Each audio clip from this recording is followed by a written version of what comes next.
आपका शुक्रगुजार हूँ, आप सवेरे आए क्योंकि मैंने फिर कॉन्स्टिट्यूंसी जाना था। तो आज जो है, आज एक बहुत बड़ा अहम मामला है।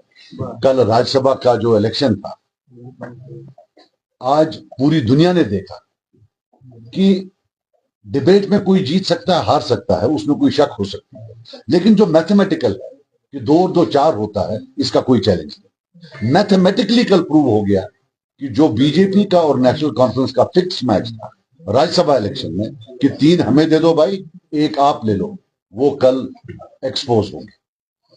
इसके 2 पहलू। पहला, वो की जो क्रॉस वोटिंग हुई उस पर मैं बाद में आता हूं, लेकिन पहले ये देखते हैं कि कल इलेक्शन कमीशन ने जब फाइनल रिपोर्ट दिया,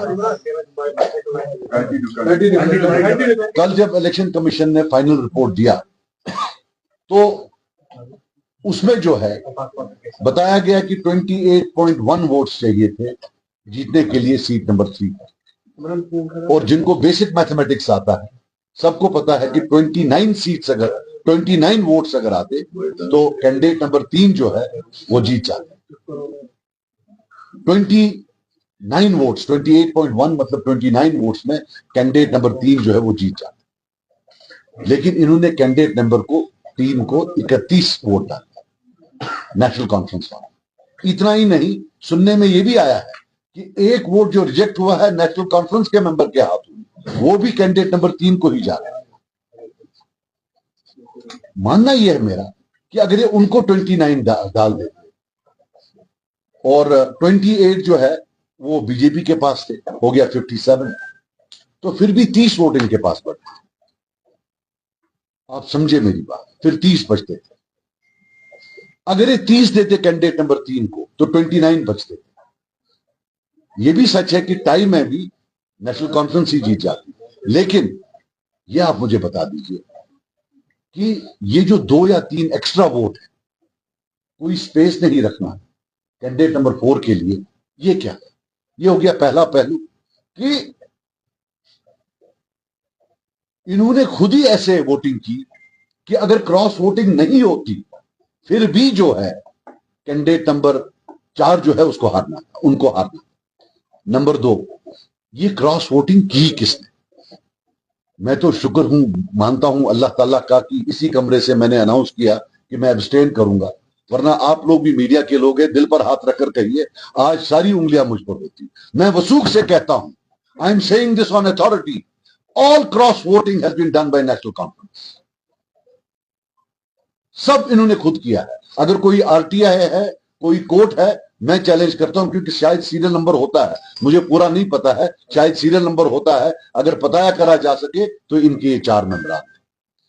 और जो है ये किसने किया है, जो ये रिजेक्ट करवाए, कोई लोअर केजी के बच्चे तो है नहीं कि रिजेक्ट हो जाए, ये सबको पता है। बच्चे तो है नहीं किंडरगार्टन के कि इनको रिजेक्ट हो गया, ऐसा हो नहीं सकता है। 7 मेंबर अभी आपके जो हैं सीधे सीधे आपने गिफ्ट किए हुए हैं बीजेपी को।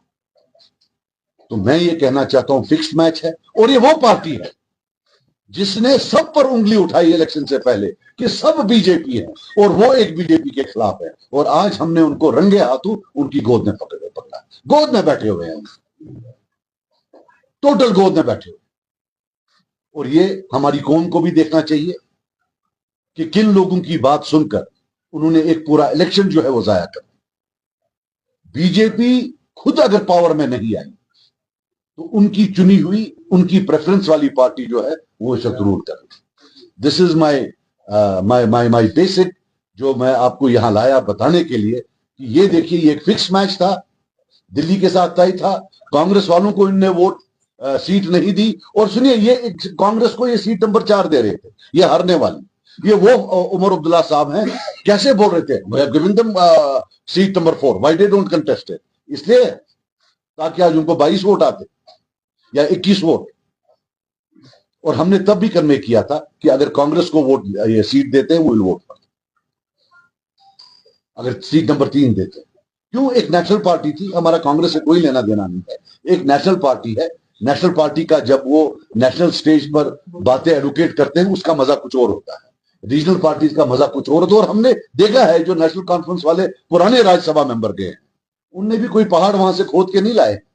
वो भी वो एंड पर वो छोटे मोटे अपने काम, जनाब जो है हमारा ये काम कर दो, हमारा वो काम कर दो। और एक बात लिख के रखना, ये जो 3 बंदे जाएंगे, इनका पहले दिन से होगा कि कौन सा मौका है इनको मोदी जी या होम मिनिस्टर साहब का जो है अकेले दीदार हो। और फिर वहां उनको बोलेंगे, याद रखना जनाब आप अपना काम करो, हमें अपना करना दो।